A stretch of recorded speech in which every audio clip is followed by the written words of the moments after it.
देश में हिंदुओं और मुस्लिमों की सुरक्षा को लेकर सियासी घमासान छिड़ा हुआ है। सीएम योगी ने हिंदुओं की सुरक्षा का जिक्र किया तो ओवैसी भड़क गए और एक बार फिर मुस्लिमों को उकसाने लगे। दरअसल सीएम योगी ने इंटरव्यू में कहा कि मुस्लिम तो हिंदुओं के बीच सेफ है, लेकिन हिंदू परिवार मुस्लिम के बीच सुरक्षित नहीं है। अब इसी पर एआईएमआईएम चीफ असदुद्दीन ओवैसी ने पलटवार किया और कहा कि भारत में ना हिंदुओं को मुसलमानों से खतरा है और ना मुसलमानों को हिंदुओं से खतरा, बल्कि भारत में अगर किसी को खतरा है तो आरएसएस की सोच से खतरा है। उन्होंने ये भी पूछा कि उन्नाव में मोहम्मद शरीफ होली खेलना नहीं चाहता था तो दंगाइयों ने उसे क्यों मारा पीटा। अब हमारा सवाल बस इतना सा है कि आखिर सीएम योगी ने सुरक्षा की बात की तो ओवैसी को इतना गुस्सा क्यों आ गया, और हर बार ओवैसी अपने बयानों से किसको और क्यों उकसाना चाहते हैं। चर्चा शुरू करेंगे, लेकिन उससे पहले आपको बयान सुनाते हैं। आज भी उदाहरण देखने को मिल सकता है कि 100 हिंदू परिवारों के बीच में एक मुस्लिम परिवार सबसे सुरक्षित रहता है। उसको इसके पर्व और त्योहारों को, उसको अपने सभी मजहबी कर्मों को करने के लिए, या जिस मत और मजहब या संप्रदाय या सेक्ट का अनुयायी होगा उसको उस परंपरा के अनुसार अपने सारे धार्मिक मान्यताओं या उपासना विधि को पूरी स्वतंत्रता होती है। लेकिन मैं कहता हूं 100 परिवारों के बीच में, एक हिंदू की बात तो दूर करिए, 100 मुस्लिम परिवारों के बीच में 50 हिंदू सुरक्षित रह सकता है क्या? नहीं रह सकता। मैं उनसे पूछना चाह रहा हूं, मेरे गाड़ी पे गोली कहीं को चलाई फिर आप? मैं, शौकत, यामीन, 3 लोग थे, वो 2 मिलके 6-7 राउंड गोली चला दिए। क्यों चलाए मुझ पे गोली? बेल कोर्ट दिया तो मेरे को सुप्रीम कोर्ट जाकर उन जालिमों की बेल कैंसिल करना पड़ा। हम योगी से पूछना चाह रहे कि उन्नाव में मोहम्मद शरीफ होली नहीं खेलना चाह रहा था तो आपने वहां पर दंगाइयों ने उसको मारा और पीटा। अब कल ईद आएंगी, मैं हर एक रोड पर पकड़ के बोलूं, नहीं तो खाना ही शीर खुरमा, पीना पूरा 1 लीटर पीना, तो डालता हूं तेरे मुंह, पी। नहीं तो सेवियां खाना, अरे मैं शुगर का पेशेंट, नहीं तो खाना, मुंह खोल। डाल सकते आप डाल सकते क्या? बोलो, नहीं कर सकते ना, नहीं कर सकते आप। जबरन होली खेलने की आपसे मजबूर करो, वो इनकार करा, भाई मत करो, पीट दिए। और खबर क्या है आइए आपको बताते हैं विस्तार से। सीएम योगी ने कहा था कि मुस्लिम तो हिंदुओं के बीच सेफ है, लेकिन हिंदू नहीं। ओवैसी का पलटवार इस पर आया कि भारत में किसी को किसी से खतरा नहीं है, भारत में सिर्फ आरएसएस की सोच से खतरा है। मेरी गाड़ी पर गोली आपने क्यों चलाई? उन्नाव में मोहम्मद शरीफ होली नहीं खेलना चाहता था, मोहम्मद शरीफ को दंगाइयों ने क्यों पीटा? ये सवाल ओवैसी ने पूछे हैं। दरअसल मामला यहीं से शुरू हुआ जब सीएम योगी आदित्यनाथ ने कहा था कि 100 हिंदू परिवारों के बीच एक मुसलमान सेफ है, लेकिन 100 मुसलमानों के बीच 50 हिंदू परिवार सेफ नहीं है। इसी को लेकर असदुद्दीन ओवैसी ने बयान दिया और बड़े सवाल अब यही है कि आखिर हिंदुओं और मुस्लिमों की सुरक्षा पर आखिर घमासान क्यों छिड़ा हुआ है? सीएम योगी के बयान पर क्यों असदुद्दीन ओवैसी भड़के? सुरक्षा के सवाल पर आखिर ओवैसी को गुस्सा क्यों आया? ओवैसी ने किसको और क्यों उकसाया? हिंदुओं की सुरक्षा पर सवालिया निशान क्यों? हर बार ओवैसी क्यों देते हैं इस तरह के भड़काऊ बयान? इसी मुद्दे पर हम आज चर्चा करेंगे। तो अब सवाल यही है कि आखिर हिंदुओं की सुरक्षा पर सवालिया निशान क्यों खड़े हो रहे हैं? असदुद्दीन ओवैसी ये कह रहे हैं कि आखिर हम जबरदस्ती सेवैयां नहीं खिला सकते, तो फिर उन्नाव में मोहम्मद शरीफ को जबरदस्ती क्यों रंग लगाया गया, क्यों भड़काया गया, उसे क्यों उसकी मारपीट क्यों की गई है? तो इस तरह से अब सवाल ये उठ रहा है कि आखिर सुरक्षा के सवाल पर ओवैसी इतने आग बबूला क्यों हो जाते हैं? हिंदुओं की सुरक्षा जब बात आती है, हिंदुओं की सुरक्षा की, तो सवालिया निशान क्यों खड़े होते हैं? हर बार ओवैसी क्यों भड़काऊ बयान देते? इससे पहले भी कई बार अपने भड़काऊ बयानों की वजह से असदुद्दीन ओवैसी चर्चा में रहे हैं। तो क्या अपनी राजनीति को चमकाना चाहते हैं असदुद्दीन ओवैसी, इसलिए इस तरह के बयान देते हैं? क्या मैसेज देना चाहते हैं देश में और खासतौर पर 2 पक्षों को? कई सवाल अब खड़े हो रहे हैं और इनका जवाब हम लेने की कोशिश करेंगे, लेकिन आपको बता दें पूरी खबर यही है कि सीएम योगी आदित्यनाथ ने अपने एक पॉडकास्ट के दौरान कहा था कि मुस्लिम तो हिंदुओं के बीच सेफ है, लेकिन हिंदू नहीं है। ओवैसी का पलटवार आया इस पर कि भारत में किसी से किसी को खतरा नहीं है, भारत में सिर्फ खतरा है तो वो है आरएसएस की सोच से। मेरी गाड़ी पर गोली आपने क्यों चलाई? उन्नाव में मोहम्मद शरीफ होली नहीं खेलना चाहता था तो दंगाइयों ने क्यों मोहम्मद शरीफ को पीटा है? ये तमाम सवाल असदुद्दीन ओवैसी ने भी पूछे हैं। और आखिर आरएसएस की सोच से असदुद्दीन ओवैसी को इतना खतरा क्यों है?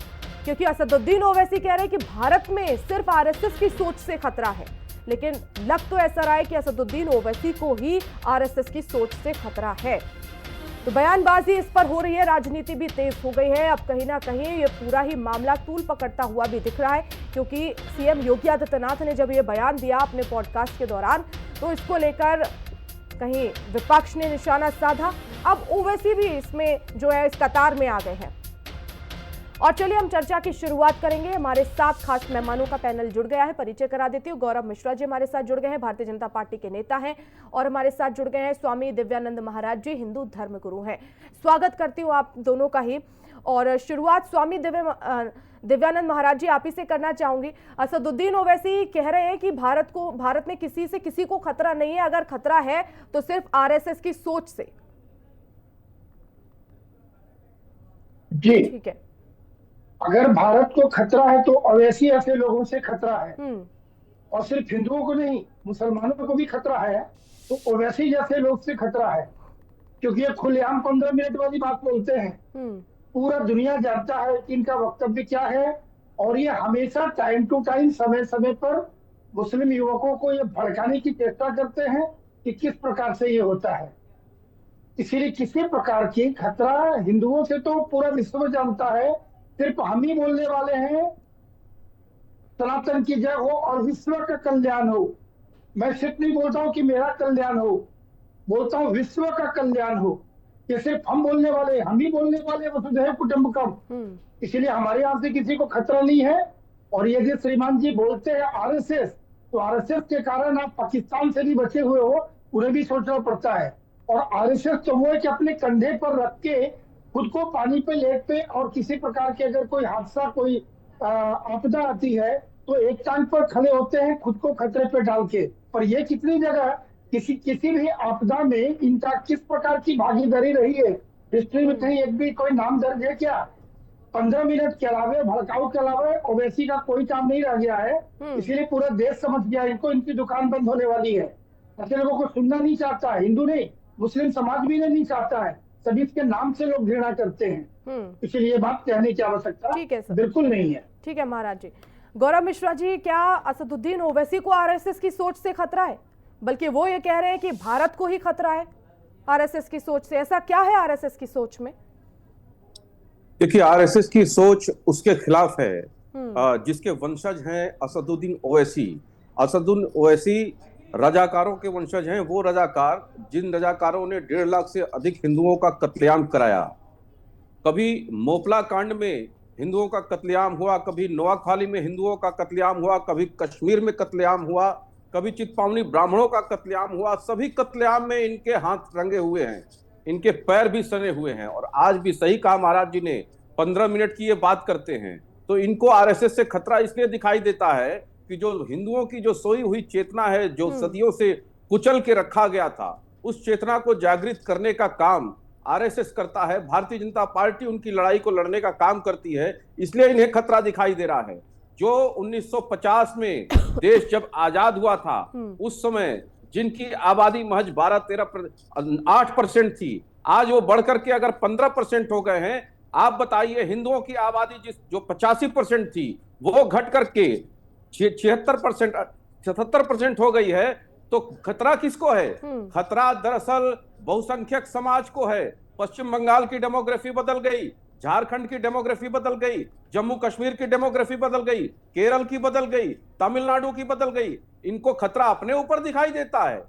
दरअसल सबसे वल्नरेबल कंडीशन में अगर कोई है तो देश का बहुसंख्यक समाज है, और उसको उसके बीच में राजनीतिक दलों ने विभाजन करके तुच्छ वोट बैंक की राजनीति के चलते जातियों में, क्षेत्र में, संप्रदाय में, बोली में, भाषा में विभाजन करके जिसकी दुकान आज भी चला रहे हैं विपक्षी, चाहे वो तमिलनाडु में भाषा के नाम पर डीएमके चला रही हो या फिर उत्तर प्रदेश में या फिर विपक्ष के नेता जाति जनगणना के नाम पर चला रहे हो, तो विभाजन 80% में इनको चाहिए और 20% का पूरा वोट चाहिए और इस देश पर पूरा का पूरा 100% संसाधनों पर कब्जा चाहिए। तो ओवैसी की मानसिकता वो है, जिन्ना वाली मानसिकता है, उसी जिन्ना की मानसिकता से राजनीति करते हैं और ओवैसी की प्रासंगिकता बहुसंख्यक समाज में कतई नहीं है, बिल्कुल नहीं है। और सही कहा महाराज जी ने, चलिए हम जानने की कोशिश करते हैं। हमारे साथ पंडित मनमोहन झा जी जुड़ गए हैं, नेता हैं AIMIM के, और मेहताब उस्मानी जी जुड़ गए हैं, मुस्लिम स्कॉलर हैं।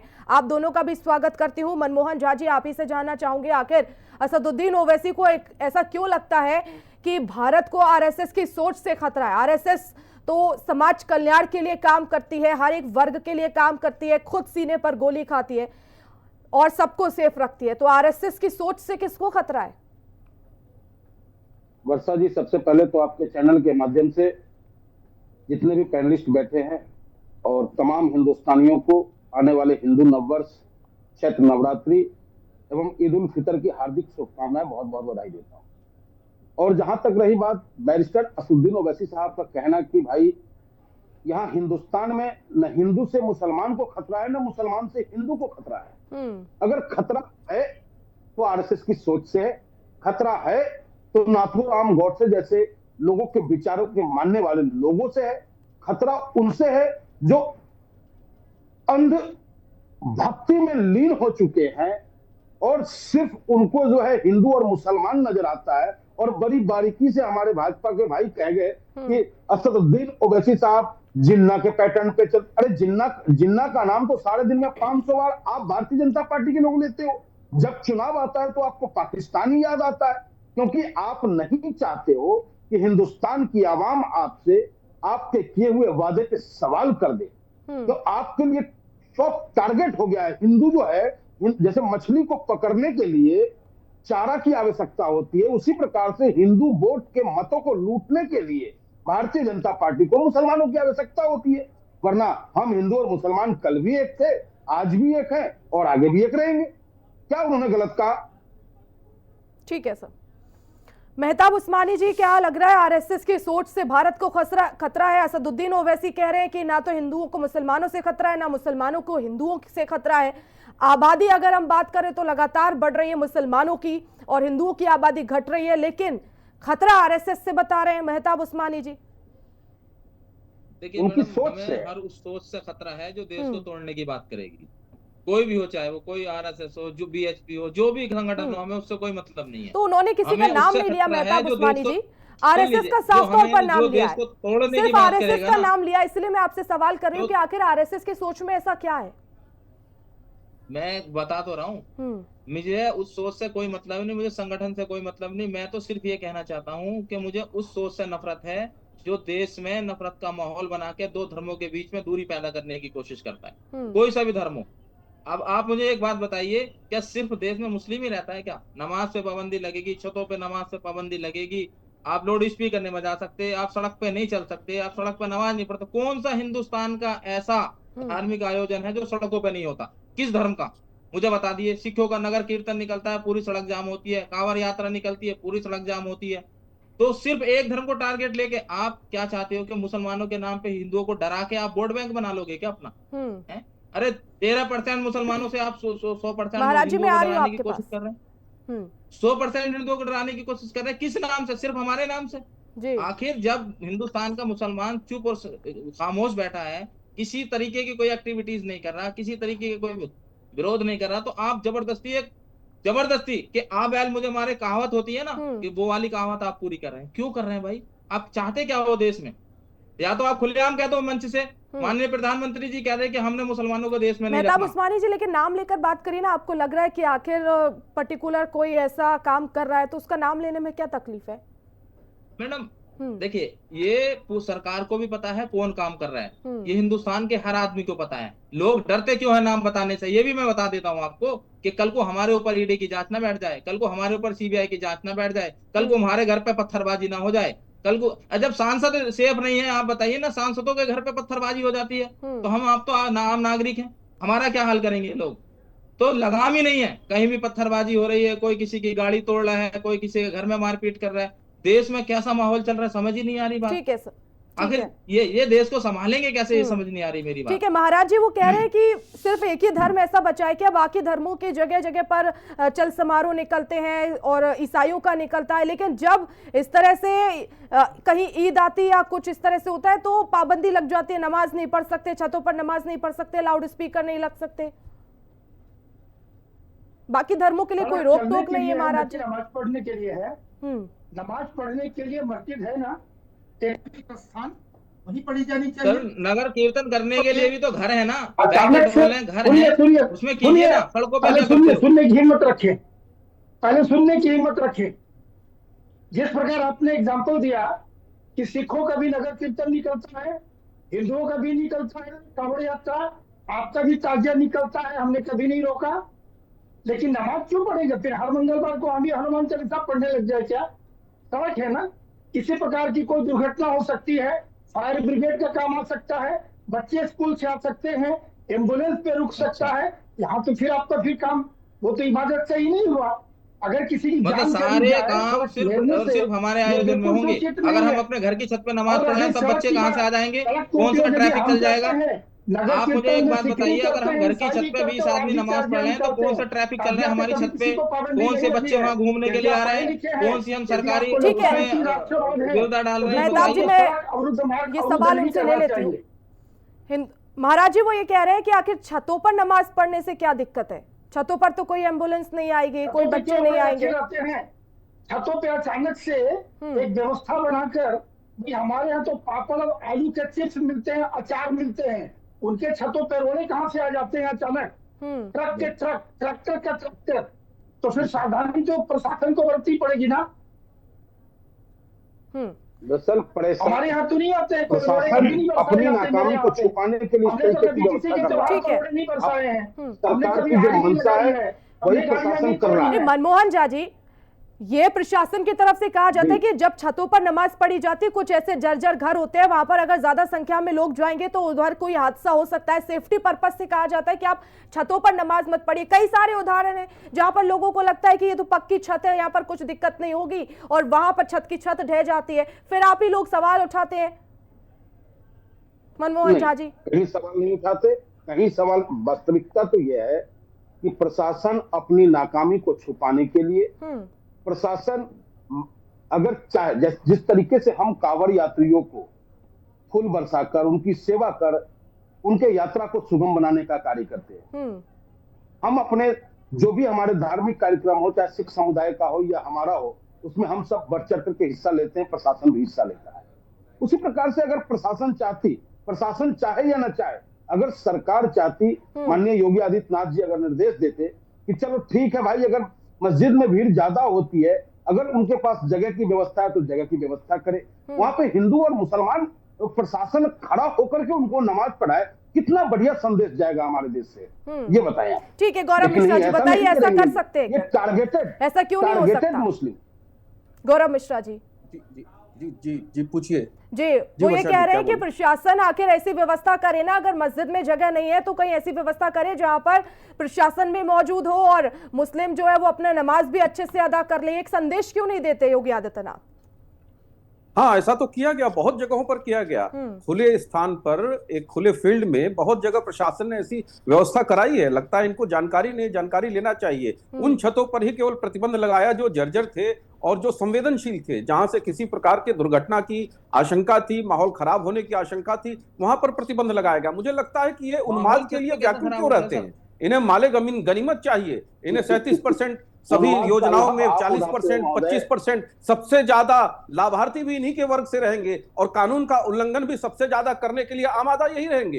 ये कैसी बात है जिसके पार्टी के नाम में ही ऑल इंडिया इत्तेहादिल मुस्लिमीन और क्या क्या जो सांप्रदायिक नाम से ही पहचान जिसकी हो, और वो हमको को धर्मनिरपेक्षता की बात का प्रवचन दे, तो ये कहीं से सुहाता नहीं है, कहीं से समझ में नहीं आता है। देखिए, जैसा पूज्य योगी आदित्यनाथ जी ने कहा, उत्तर प्रदेश में सर्वाधिक सुरक्षित मुसलमान है और सबसे अधिक लाभार्थी सभी योजनाओं का मुस्लिम वर्ग है, लेकिन कानून का पालन करना पड़ेगा, शांति व्यवस्था बना करके रखनी पड़ेगी। जो एक खुला छूट 65 साल तक, 70 साल तक दिया हुआ था इस प्रदेश में अराजकता का, 500 से ज्यादा अवैध बूचड़ खाने चलते थे। आप बताइए, उसी गौवंश का कत्लेआम होता था उन्हीं बूचड़ खानों में।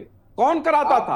वही राजाश्रय प्राप्त सरकारें जो थी वही कराती थी, और यही आतंकी गुंडे दबंग अर्थव्यवस्था का और वोट व्यवस्था का काम करते थे। उस सारे चीजों पर प्रतिबंध लगा है, इसलिए इनको परेशानी हो रही है। इन्हें माले गनीमत चाहिए जिसमें टैक्स न देना पड़े, अवैध तरीके से कारोबार करना पड़े, उन्माद करना पड़े सड़कों पर, वो छूट चाहिए।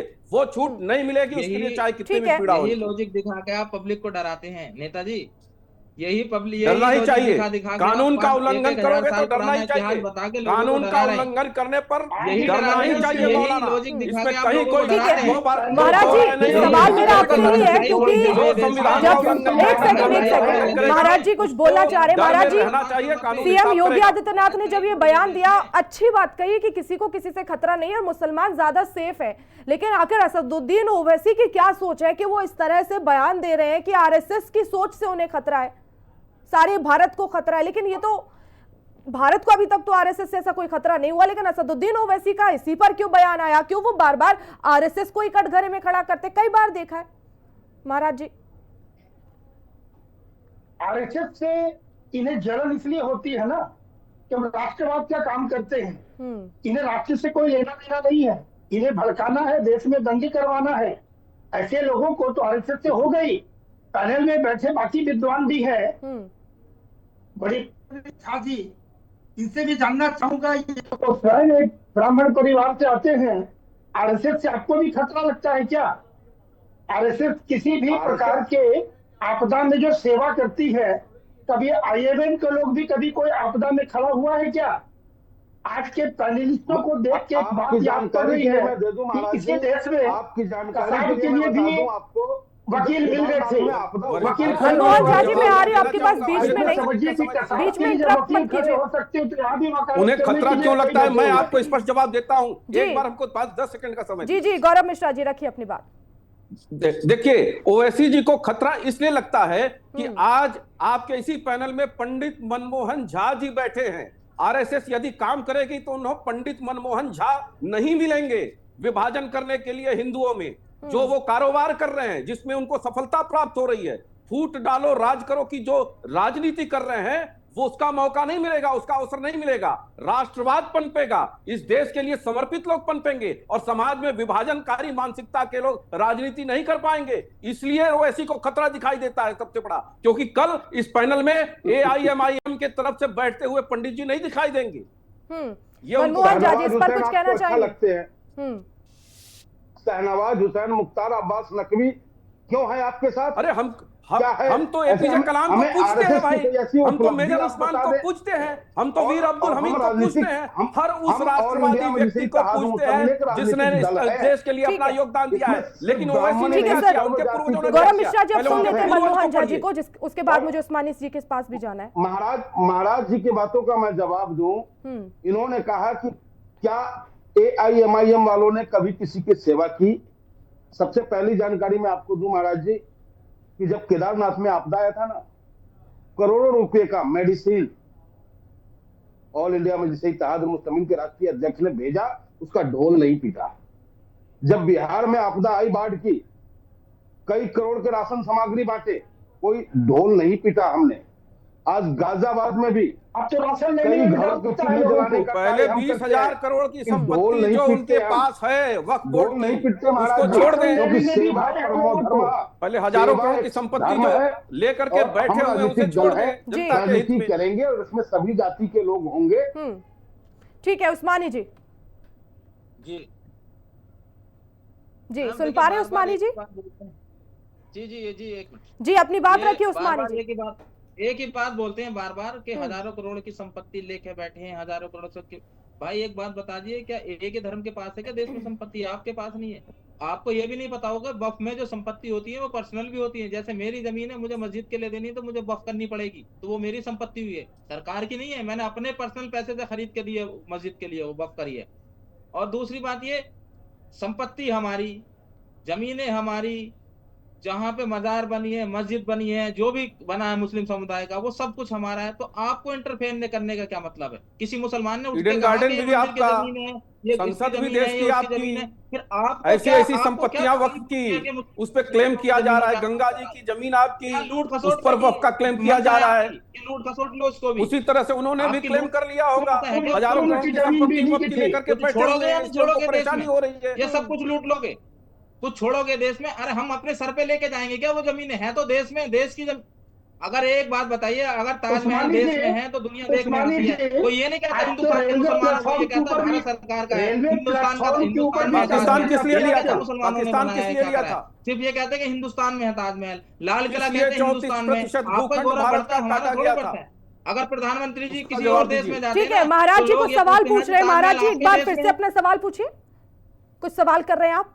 मैं बोल रहा हूँ, हाँ, रेलवे प्लेटफॉर्म के ऊपर भी चादर लगे रहते हैं। कहाँ कहाँ जमीन आपकी नहीं है?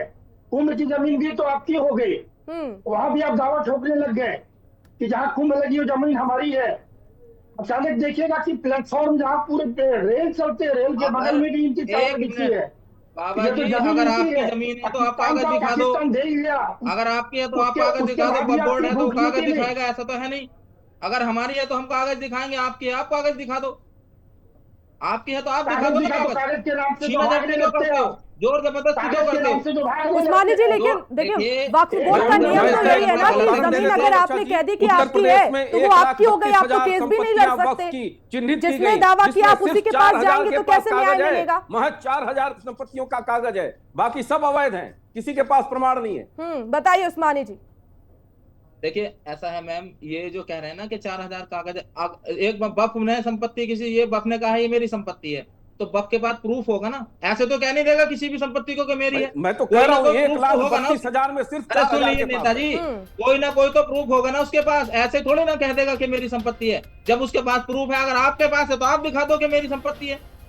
आप लूट खसोट करने की कोशिश में क्यों लगे हो कि जबरदस्ती कोई अमेंडमेंट करेंगे वक्फ में और सारी संपत्ति लूट लेंगे इनसे? ये नहीं होने देंगे हम देश में। ठीक है सर, मेरे पास समय सिर्फ इतना ही था। बहुत बहुत धन्यवाद इस चर्चा में शामिल होने के लिए। तो असदुद्दीन ओवैसी के बयान के बाद अब उत्तर प्रदेश में सियासी घमासान छिड़ गया है, लेकिन अब देखना है कि क्या ये मामला और तूल पकड़ेगा। फिलहाल चर्चा में इतना ही। देखते रहिए हिंदी खबर।